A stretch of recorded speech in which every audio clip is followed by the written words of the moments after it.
So, lovely morning to all my dear UPSC aspirants who are wishing to become future IAS, IPS, whatsoever.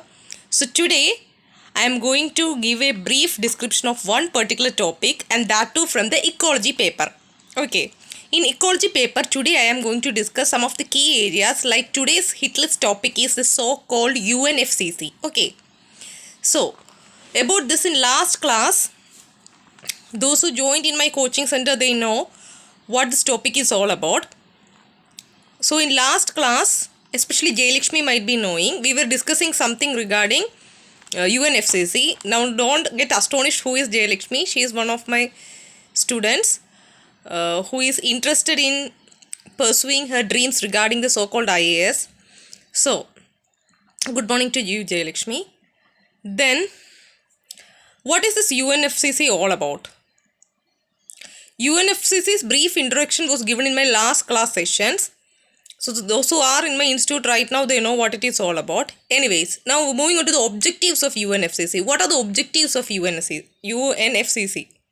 Sorry, it was a slip of the tongue. So what is UNFCCC?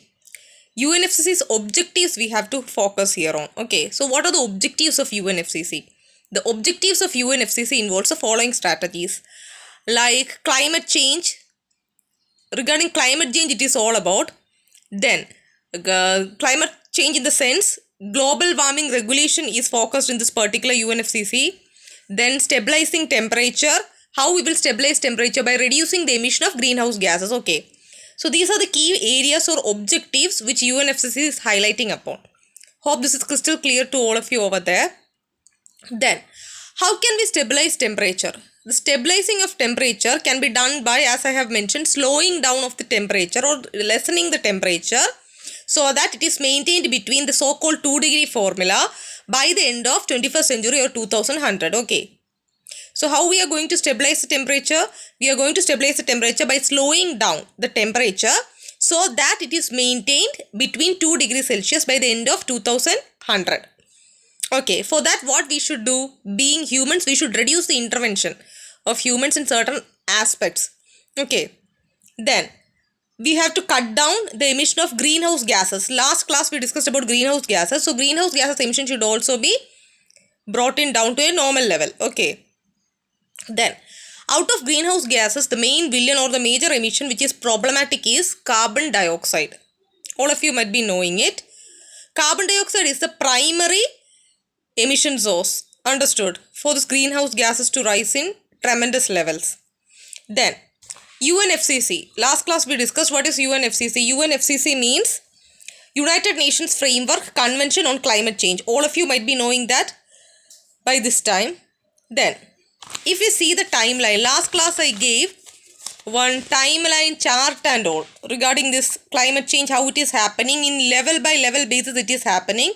Like from during that industrial revolution, from that there on the temperature is getting on increased, thereby the emissions and all those things. Okay, so in that chart I told you what happened in 1850 during revolution, industrial revolution periods, and that too in countries like Europe, USA, the emissions was very high. Then because these conditions were, or these countries were industrialized during that particular 1850 period. Okay. Then, as they were part of industrial revolution, they were emitting all these sort of emissions. And after 1950, certain countries that became independent and they started developing. Like those one which initially contributed to the emissions were the developed nations.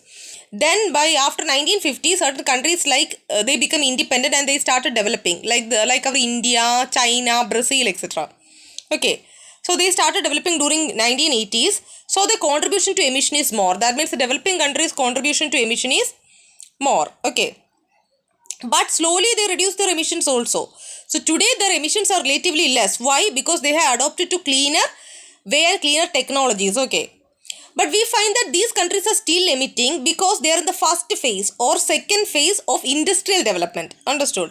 That is, they are rapidly growing now. And after 2000, came the least developed nations or countries. Okay, so here all they are increasing their GDP, and already these countries are having higher GDP but low emission or unit production. Okay, then in the year 1980 again GDP rose. And emission also increased tremendously. But in least developed countries, LDC, your so-called least developed countries, the GDP rate was low. Therefore, the emission was also high. So, the problem here is in least developed countries, its production is very crude with poor technology. Then they are new to the industrialization. Like we have discussed in the last class, they are new to the industrialization. Therefore, they are increasing GDP in very crude and rough manner where the emissions are very high. They are not concentrating on the emission rates and all. Okay. Hope that fact is clear for you all. These things are just the like a revision series of whatever we discussed in the previous classes. Okay. Then the next one is most of the emissions from least developed countries. They will come from the primary activities and some come from secondary activities. Like here emission will be more because of methane emissions getting high. How methane emissions is coming? Exactly because agriculture, livestock is there and poor management of all this waste of these animals and also this will ultimately lead to the increase in methane emissions. Now what about developing countries? Emission will be due to the mass production. Why this mass production is needed in developing countries? To fulfill the demand of the people. Okay. As a result, population gets high, demand also gets high. So welfare is the so-called concept of these nations, developing nations. Thus they have old or poor technologies. It is producing high emissions here, but they can't help this because problem is they have to fulfill to the needs of the people. There is no other go guys for this particular nations. Then moving on to developed countries. They emitted, but in the past they emitted. Now they are not emitting. But if you see the individual footprint of these emissions, per capita emission, that is it is remaining very high. Though their population is less, overall emission is high. Okay, that is a highlighting point. So if I calculate by the end of 2100 year, the temperature should be less than 2 degrees Celsius. Okay, carbon dioxide that was emitted in all these periods is high. And that is shown in the graph which we discussed yesterday. Now this 2-degree temperature is not contributed alone by the present day carbon dioxide situations, but this is the contributions of the sum total of all those carbon dioxide which got deposited in the atmosphere right from that industrial revolution period. Understood? So it's not like one fine morning carbon dioxide got increased. Okay. So that is also shown in the graph which we discussed in the yesterday's class. That means what does this show? That means we cannot hold the present industrial developments that they are the victims or not the victims, that they are the villains out here, that only the present industrial developments are directly responsible for the present temperature. That's an utter stupid notion. Right from beginning these things were happening and we are now facing those particular situations. The contributions of the past actually led to this worst vulgarity situation that we are facing now. Okay. So those who contributed to these things in the industrial revolution is more responsible here, that period time. That is the basic principle underlying here, which is known as CBDR. What is CBDR? I have discussed in the earlier classes, so you can refer to those particular classes, or if you have gotten a doubt, feel free to ping me in the comment box. Then, the fundamental principle of UNFCCC is CBDR concept, which we discussed yesterday, in the previous classes. So, for this purpose, under UFCC, we will divide the countries in the world into two, which are the Annex 1 countries and Annex 2 countries. What is the difference between Annex 1 and Annex 2 countries? Annex 1 countries means those countries which have been a part of industrial revolution, or these are the industrialized nations. Which one? Your Annex 1 countries. Whereas non-Annex countries means what is that? It involves poor countries of the world. Okay. Now Annex 1 countries, all these nations have reaped their benefit in the past. That means these refer to the developed nations. Okay. But in non-Annex countries comes the developing countries or least developed countries. Okay. Now under Annex 1 countries comes the rich countries, developed countries, those which were part of the industrial development, all those nations. Hope this fact is crystal clear for you. Then what about non-Annex countries? They are into industrial revolution after Second World War, that is after 1950. Example, India is a particular example for this particular nation. So we have to address the issues of these 2 degrees Celsius temperature. That is, we have to bring the temperature at the most by 2 degrees Celsius and we have to reduce for this the emission rates. Okay. So next topic is climate change regulation. How we can regulate climate change. Climate change regulation is done through 3 means. Or it's a system by which or step by which we come to regulate the climate change. Those are, first one is adaptation, second one is mitigation, and third one is emission reduction. Okay. So these are the 3 steps by which we can regulate the climate change. What do I mean by adaptation? Adaptation definition is to provide or strengthening the people and ecosystems to adjust with the climate change. It's all about acclimatizing to that particular climate change or increasing resilience towards the climate change. That is, everything should be better adapted for the climate change. That is, they should become compatible with the climate change, whatever X or Y may happen. Okay, hope this concept is clear for you all. Adaptation. Then, mitigation. What is meant by mitigation? Mitigation means reducing the risk associated with the climate change. That is, threat caused by climate change should be minimized. Okay, that is it all about. Then, one example for adaptation I will tell you. For example, in the field of agriculture, suppose agriculture should be adapted to climate change. Yes or no? Yes, it should be certainly adapted to climate change. For example, if climate change has caused droughts often happen. So, more frequent drought in India, then how should agriculture adopt to this? Just because of the so-called drought, we can't tell the farmers is going on band or they are not going to cultivate anything. So, then what we have to focus is, we should develop agriculture in such a way by investing or inventing on the drought resistant varieties.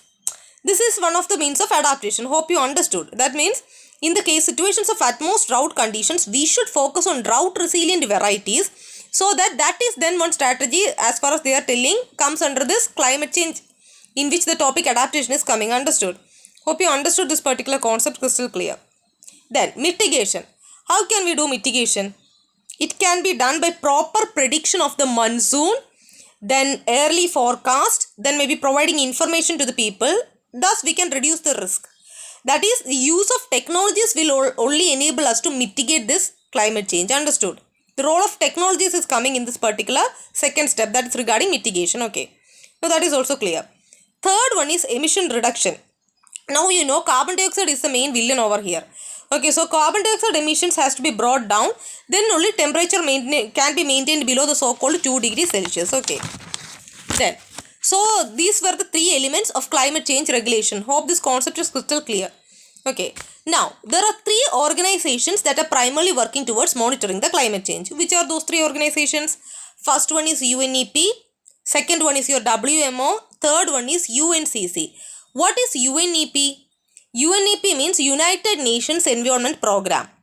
WMO means World Meteorological Organization. And then comes the third, UNCC. UNCC means UN Climate Change. Okay. Now, all these are part of UN nations only.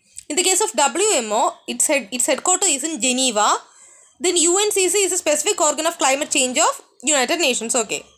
Now, all these things will do what? They are like an overall monitoring network. All these organizations are responsible for the formulation of all policies, then guiding policies to the climate change. That means at the end of the day, they are all part of the UN nation. Okay, United Nations itself. Now, out of these, UNEP and WMO has created a new body which is known as your IPCC or Intergovernmental Panel on Climate Change. Okay, now this was a very important question from a prelims aspect. Like prelims perspective, this was an important question. Like IPCC is a body which is formed by which all organization? UNEP and WMO. Okay. Now, where is this IPCC's headquarters situated? It is situated at Geneva. Then it got established in the year 1988. Okay. This Intergovernmental Panel on Climate Change got established in the year 1988, much before what? The Rio Summit. Because actually the Rio Summit was done on 1992. So before that this got established. This means IPCC. Okay. Now, what are the functions of IPCC? Yes, first one is scientific study, research on climate change. Second one, it is all about collection of data, mathematical modeling on climate change. That means how temperature fluctuated, etc. They have to keep on working behind all these things. And this IPCC also publishes one important report known as assessment report. Okay. What is this report? This report is all about in terms of the three-step system which we discussed. That is adaptation, mitigation and reduction. Now all these your so-called three steps are guided by IPCC. Now what types of mitigation strategy should be taken? What type of emission? Who should reduce? Which nation should reduce? How much to how much level? And all these things are set. Guidelines are set by your IPCC. Okay. Now even this 2 degree temperature formula. Now that was initially given by whom? IPCC only. In its which report? Assessment report. Now, the assessment report 1 was published in the year 1990. Okay. Then, you know INDC. Jayalakshmi, for this today's class, you have to write a homework based on INDC. What is INDC and its short note? Okay, now this INTC was implemented from 2021 and its target is to be achieved by 2030. Okay. Now, in the case of Assessment Report 1, which was published in 1990, the climate change is a concept here. Climate change as a concept is stressed over here. And in Assessment Report 2, it was published in the year 1994, where IPCC published this 2-degree formula. Like temperature should be maintained within this 2 degree Celsius. Okay. Now, like this AR, Assessment Report 3, 4, 5 and the latest one is Assessment Report 6. Okay. Which was published in the year 2018 to 19. In that period, it was published. Here we have another additional report. Apart from assessment report, another additional report is there. That is known as SR 1.5. What is this SR? SR means special report. Okay. Special report 1.5. 1.5 means use your brains. Guys, 1.5 means IPCC has reduced the target from 2 degrees Celsius to 1.5 degrees Celsius. That we have to maintain the temperature up to the maximum of 1.5 degrees Celsius. So that's why that report is known as SR 1.5. Okay. That means they tried to revise the temperature limit. That's what I just want to say out of this particular report. That means till now we have reached up to 1.3 degrees Celsius. So we should achieve carbon neutrality by 2050 in order to achieve 1.5 degrees Celsius. Hope you guys are understanding it. Only if we achieve carbon neutrality, and what's the target here, by 2050, we will be able to achieve this 1.5 degree climate change. Okay, so adaptation, mitigation and reduction will be a part of which report? Assessment report. Okay, that means what, how, when, who should reduce the emission level limits and all these things are mentioned in this particular assessment report, or whether we are going in the right direction itself or what we are achieving out of all these things are reflected in this assessment report. So this IPCC will provide the input to UNFCCC. UNFCCC, you all know what is that, United Nations Framework on Climate Change. Means this IPCC will provide data, guidelines, recommendations, etc. to UNFCCC. Accordingly, the UNFCCC will go for the formulation of any treaty, protocol. Protocol means so many protocols are there, like Kyoto, INDC, Paris Agreement. All these are under which one? The so-called UNFCCC. So based on the data given by IPCC, this board like UNFCCC will be formulating all these treaties, protocols, this, that, etc. so as to what? Reduce the climate change and all those things. Understood? Now, UNFCCC was the outcome of Rio Summit. Okay, UNFCCC was the outcome of Rio Summit. It came into effect on 21st March 1994. Your UNFCCC. Where is its secretariat located? Its secretariat is located Bonn in Germany. It has members like 197 countries. These members or 197 countries coming under this UNFCCC is known as parties to UNFCCC. What it is known as? Parties to UNFCCC. Now, UNFCCC, it is a framework or a platform provided to the countries so that these member countries can gather or discuss together and conclude among themselves about adaptation, mitigation and reduction of climate change or carbon dioxide. Not only carbon dioxide, they can stress on the greenhouse gases as a whole. Understood? So, one important aspect from a prelims point of view, UNFCCC is not legally binding. Why it is not legally binding and what does this mean? Non-legal, it's not legally binding means a country, that is a country is a member of, if a country is a member of UNFCCC, but it may or may not be what? It may or may not be a member of any other protocol or treaty that is signed under UNFCCC. That is known as this non-legal binding clause. Understood? That means a country which is a member of UNFCCC, simple. It may be or may not be a member of the treaties which they are putting forward. Understood? So this works, UNFCCC works with the principle of CBDR concept. Understood? Now what it will do, there's a phenomenon known as COP or COP. Okay, what is COP? Conference of Parties. Now these conference of parties means they will meet every year to decide what is to be done ahead in order to implement the general guidelines of UNFCCC. Okay. Like it resembles like in history roundtable conferences were there now, where people come together with a common agenda, sit, discuss, and here the common agenda is based on how to mitigate the climate change. Okay.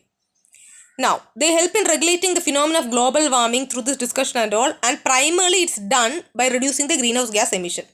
Now, how do they do this? For this I told they will meet every year in the month of November and December. So this meeting is known as COP. Now, next one is, the COP is the highest decision-making body under your UNFCCC. That means they meet every year. Like COP1 was there, which happened in the year 1995. Where was the nation where it happened? In Berlin. Then COP20 was there in the year 2014. It happened in Lima, Peru. Then COP21 in the year 2015, it happened in Paris. Then COP22 in the year 2016, it happened in Marrakesh. COP23 in the year 2017, it happened in Bonn, again in Germany. Then COP24 in the year 2018, it happened in Katowice, Poland. Then COP25 happened in the year 2009, it happened in Madrid, that is Spain.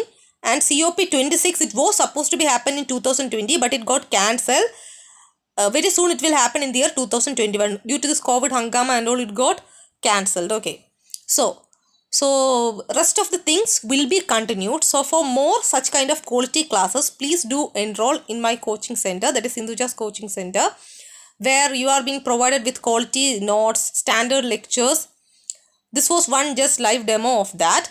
Need not worry about offline classes. These days we are going online also. So for admissions, please contact me or comment me in this YouTube session. Hope this was an interesting session for you all. Thanks for watching my video sessions. Stay safe. Take care. Bye.